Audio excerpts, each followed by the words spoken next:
Hello friends, welcome to my channel. Rita Chatterjee আপনাদের কাছে হাজির। অনেক গরমের একটা প্রাদুর্ভাব শুরু হয়ে গেছে। আশা করি সকলে ভালো আছেন, বাট গরম নিয়ে আমাদের চিন্তা করলে চলবে না। গরমে আমাদের সবাইকে সুস্থ সবল থাকতে হবে। আমার মনে হয় প্রত্যেকের একটা ডিমান্ড তো সবসময় মানে ম্যাক্সিমাম লোকই একটা কথাই বলে যে আমাদের গ্লো, আমাদের স্কিন কেন ব্রাইট হচ্ছে না, ফেয়ার কেন হচ্ছে না। একটা কথা বলি, ভগবান প্রদত্ত যে স্কিনের টোন আপনার, সেই টোনটাকে কিন্তু মাথায় রাখতেই হবে।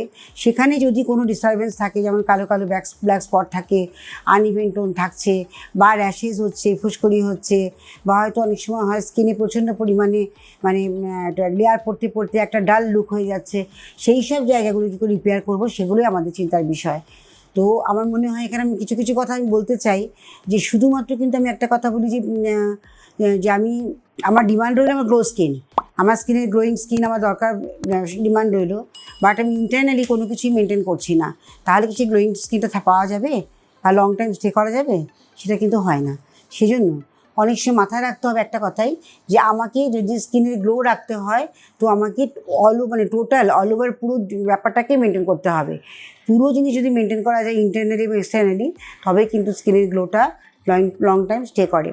আমাদের স্কিনে কেন আমাদের এই ধরনের প্রবলেমগুলো অ্যারাইজ করে সেগুলো আমরা একটু জেনে নিই। অনেকে আছে যে ভীষণ ইরেগুলার একটা রুটিন মেনটেন করেন, যেমন রাত্রিবেলা ঘুমোতে ঘুমোতে রাত 1টা 2টো করে ফেলছেন। কেউ হয়তো অনেক সময় হয় যে রেগুলারলি ক্লিনিং করছেন না, স্কিনকে যে ক্লিন করা সেটা করছেন না। অনেক সময় হয় যে ঠিকমতো জল প্রপারলি খাচ্ছেন না।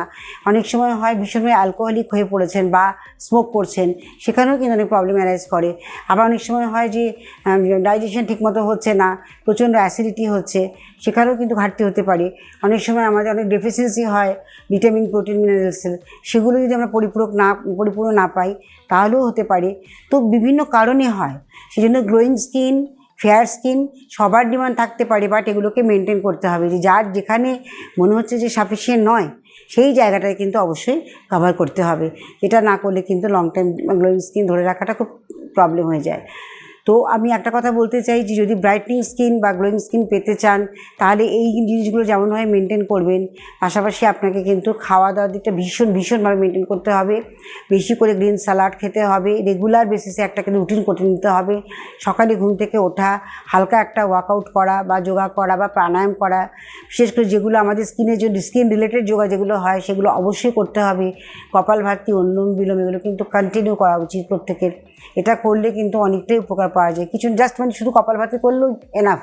আমাদের স্টমাক যদি আপসেট না হয়, তো স্কিন অটোমেটিক্যালি যখন মানে বলে না যে ভুঁড়ি ঠিক থাকলে ঠিক থাকে, মুড়ি ঠিক থাকে, এই কথাটা কিন্তু মাথায় রাখতে হবে। সেই জন্য আমাদের খেতে হবে প্রপারলি ঠিকঠাক মতো। আর রাতের ডিনার, বেসিক্যালি রাতের ডিনারটা আমরা সবসময় মেনটেন করার চেষ্টা করা উচিত। কারণ রাতের ডিনারটা যদি আমরা অন্তত 8টা থেকে 9টার মধ্যে খেতে পারি, তার বেশি নয়, তাহলে কিন্তু হজমটা খুব ভালো হয়।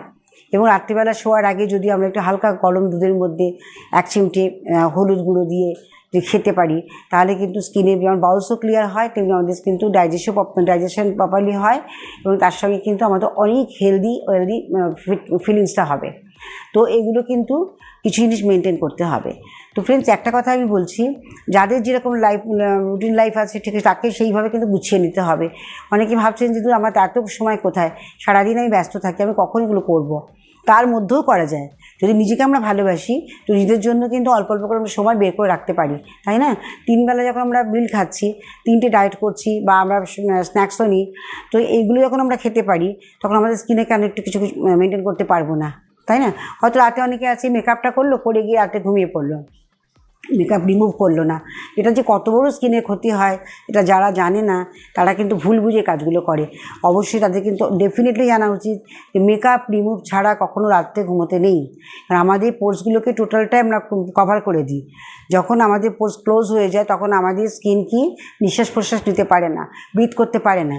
তো তাতে করে কি হয়, স্কিনের একটা কিন্তু ড্যামেজ হয়ে যায়। তারপরে প্রচুর পলিউশন আমাদের স্কিন ড্যামেজ করে, সেটাও মাথায় রাখতে হবে। রোদে বেরোলে পরে সানস্ক্রিন ছাড়া একদম বেরোনো উচিত না, ছাতা ছাড়া বেরোনো উচিত না, তাতে আমাদের সানরে কিন্তু ড্যামেজ করে। সানরে একটা সময় ভীষণ ভালো, যেটা আমাদের শরীরে ভিটামিন ডি তৈরি করে, যেটা ভীষণ প্রয়োজন প্রত্যেকের জন্য, ঠিক তেমনিভাবে আবার কিন্তু সানস্পোজারে যখন আমরা পিক টাইমগুলোতে বেরিয়ে যাই তখনও কিন্তু স্কিন প্রচণ্ড পরিমাণে ড্যামেজ হয়ে যায়।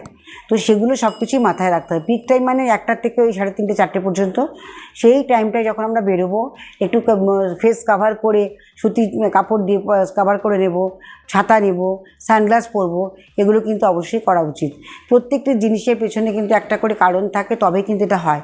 তার সানস্পোজারে বা যারা ম্যাক্সিমাম মার্কেটিংয়ে জব করছে বা বাইরে ঘুরে কাজ করছেন তাদের ক্ষেত্রে বলছি, তারা কিন্তু এই ছোট্ট ছোট্ট রুটিনগুলো একটু মেনটেন করুন প্লিজ।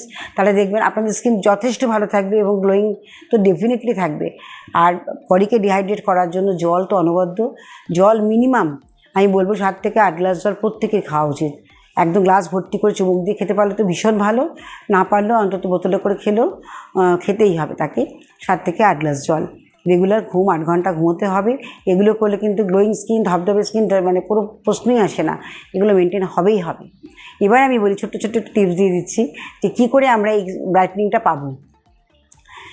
আপনারা একটা কাজ করতে পারেন, যে হানি, মধু হচ্ছে একটা মানে ডিপ ময়শ্চারাইজিং এফেক্ট দেয়, যেটা স্কিনকে হাইড্রেট করে। স্কিন হাইড্রেট করা মানে স্কিন কিন্তু হেলদি, একটা কথা হচ্ছে পরিষ্কার।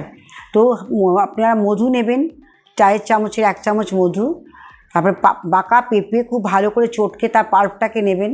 আর যদি মনে হয় যে এইভাবে নিতে অসুবিধা হচ্ছে, তো একটা মিক্সার গ্রাইন্ডারের মধ্যে পাকা পেঁপের পাল্পটা নেবেন, মানে কাঠটা নেবেন, টেবিল স্পুনের 1 স্পুন নেবেন, তার মধ্যে হানি নেবেন 1 চামচের 1 দিলেন। তার মধ্যে আপনাকে আরও করতে হবে কি, মোটামুটি একটা পাপায়া কাঠ, অ্যালোভেরা নেবেন, অ্যালোভেরা, পাপায়া কাঠ আর হানি, এই 3টে খুব ভালো করে মিক্স করবেন। আর কোকোনাট অয়েল, এই 4টে জিনিস মিক্স করে ভালো করে ফেসে লাগিয়ে অন্তত মানে অ্যাবজর্ব হওয়ার মতো সময় দিতে হবে, মানে 20 থেকে 25 মিনিট। তারপরে প্লেন জল দিয়ে মাসাজ করে ধুয়ে ফেলবেন। আর টোনার লাগাবেন, সবসময় টোনার ইউজ করুন। সামার মানে হচ্ছে টোনার ছাড়া কিন্তু স্কিন ভালো থাকবে না, তার কারণ টোনার আমাদের স্কিনকে ব্যালেন্স করে, পিএইচ ব্যালেন্স মেনটেন করছে আমাদের টোনার। তা টোনার বাড়িতে বসে আমরা ইউজ করতে পারি, বাড়িতে তৈরি করে ইউজ করতে পারি।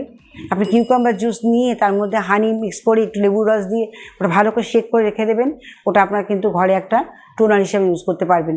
ফ্রিজে রাখলেন, যখনই আপনি বাইরে বেরোচ্ছে মুখটাকে ফেস ওয়াশ দিয়ে ক্লিন করে ভেজা মুখে হালকা পাফ করে নিয়ে তারপরে আপনি একটা স্প্রে বটলে ভরতে হবে ওটাকে। মানে আমি কি বললাম, মধু দিতে বললাম, অ্যালোভেরা দিতে বললাম, আর আপনার শসার রস দেবেন, আর একটু পাতিলেবুর রস দেবেন। এই কটা জিনিস যদি আপনি দিতে পারেন তাহলে কিন্তু স্কিনে ময়েশ্চারটাও পাবেন। যে কোনো স্কিনে অ্যালোভেরা যায় আমরা জানি, হানি যে কোনো স্কিনে আমরা দিতে পারি, কোনো অসুবিধা হয় না। এগুলো কিন্তু খুব ভালো কাজ করে, টোনারের কাজ করবে। এটা একটা বটলে, স্প্রে বটলের মধ্যে ভরে সেটাকে ভালো করে যখন ইউজ করবেন শেক করে করবেন, করে ভালো করে মুখে স্প্রে করে নেবেন। স্প্রে করে নিয়ে ওটাকে ভালো করে অ্যাবজর্ব হতে সময় দেবেন।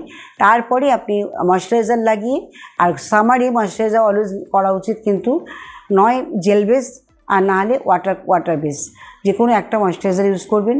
আর ঘরে যদি ইউজ করতে চান তাহলে আমি বলবো অ্যালোভেরা জেলের সঙ্গে সামান্য একটু মধু দিয়ে দিলেন, দিয়ে সেটাকে খুব ভালো করে মিক্স করে রাখলেন। আর 1 পিঞ্চ আপনি টারমারিক দেবেন, হলুদ গুঁড়ো, মধু আর অ্যালোভেরা জেল 3টে মিক্স করে একটা কন্টেনারে রেখে দেবেন। ওটাই আপনার টোনার ময়েশ্চারাইজার হিসেবে ইউজ করবেন। এটা করে তারপর সানস্ক্রিন কিন্তু লাগাতেই হবে। সানস্ক্রিন ছাড়া স্কিন ভালো থাকতে পারে না। টোনার এবং সানস্ক্রিন কিন্তু সবথেকে কিন্তু বেস্ট ফাংশন করে হচ্ছে স্কিনের। আর সপ্তাহে যাদের ড্রাই স্কিন তাদের 1 দিন করে এক্সফোলিয়েশন করবেন, স্ক্রাবিং করতে পারেন। সেটা সুগার স্ক্রাবও হতে পারে, চিনি দিয়ে স্ক্রাবিং করতে পারেন। একটা কাঁচের পাত্রের মধ্যে চিনি নিচ্ছেন, নিয়ে একটু পাতিলেবু স্লাইস করে কেটে নিয়ে ওটা হালকা করে একটু রাব করলে পরে আপনার ক্লিন হয়ে যাবে। বা আপনি ওটা একটু চিনির সঙ্গে একটু মধু দিয়েও করতে পারেন, মধু আর চিনি একসঙ্গে মিক্স করে দিয়ে ওটাকেও স্ক্রাবিং করে এক্সফোলিয়েট করতে পারেন। খুব সেন্সিটিভ স্কিন, প্রচণ্ড মানে যা কিছু রাবিং করা হয় রেডিশ হয়ে যায়, সেক্ষেত্রে কিন্তু মধু আর চিনি দিয়ে হালকা করে একটু স্ক্রাবিং করে নিতে পারেন। এক্সফোলিয়েশন দরকার, পলিউশনের জন্য আমাদের এখানে কিন্তু প্রচণ্ড লেয়ারিং হয়, স্কিন ডাল ড্যামেজ হয়ে যায়। তো এখানে ছোটো ছোটো আমি অনেকগুলো কিন্তু টিপস দিলাম, আপনারা এগুলো ইউজ করুন। স্কিন গ্লো করতে, ব্রাইটনিং করতে সাহায্য করবে। অবশ্যই কিন্তু ইন্টারনাল এবং এক্সটার্নাল ব্যালেন্স করে চলবেন, তবেই কিন্তু ভালো স্কিন পাওয়া যায়। তা নাহলে কিন্তু স্কিনের এই মানে গ্লোটা বা ফেয়ারনেসটা লং টাইম বজায় রাখা সম্ভব না। আর সানস্ক্রিনকে ভুলবেন না, সানস্ক্রিন কিন্তু অবশ্যই লাগাবেন। বেরোনোর ঠিক 10 মিনিট আগে, সানস্পোজারে যাওয়ার আগে 10 মিনিট আগে লাগাবেন, ওটা অ্যাবজর্ব হয়ে যাবে, তারপর আপনারা বাইরে বেরোবেন। খুব ভালো থাকবেন। আজকের মতো আমরা বিদায় নিতে হচ্ছে। সাবস্ক্রাইব করুন নেক্সট নোটিফিকেশান পাওয়ার জন্য। নতুন ভিডিও নিয়ে আপনাদের কাছে আসবো। আপনারা যখন আমার সঙ্গে রয়েছেন আমি আপনাদের সঙ্গেই থাকবো অলওয়েজ। আজকের মতো শেষ করছি। প্রচুর প্রচুর শেয়ার করুন, ফ্রেন্ডসদের সঙ্গে গল্প করুন, এই ছোটো ছোটো টিপস নিয়ে কী করে ফেয়ার স্কিন রাখা যায় এই ব্যাপারটা শেয়ার করুন, দেখবেন তারাও উপকার পাবে। এতে কিন্তু আপনারও ভালো লাগবে যে আমি কাউকে কিছু দিতে পারলাম। যেমন আমার কাউকে দিলে পরে আমার যেমন মনে একটা শান্তি আসে, আপনাদেরও কিন্তু সেরকম হবে। তো সেই জন্য বলছি আপনারা শেয়ার করুন, সাবস্ক্রাইব করুন, আর নোটিফিকেশান পাওয়ার জন্য কিন্তু অবশ্যই আপনারা একটা দেখুন নিচে একটা যাচ্ছে, স্ক্রল যাচ্ছে, সেখানে আপনারা কিন্তু অবশ্যই লিঙ্কটাতে ক্লিক করতে পারেন, তাহলে আপনাদের ছোটো ছোটো টিপসগুলোও পাবেন। আজকের মতো বিদায় নিচ্ছি, নমস্কার।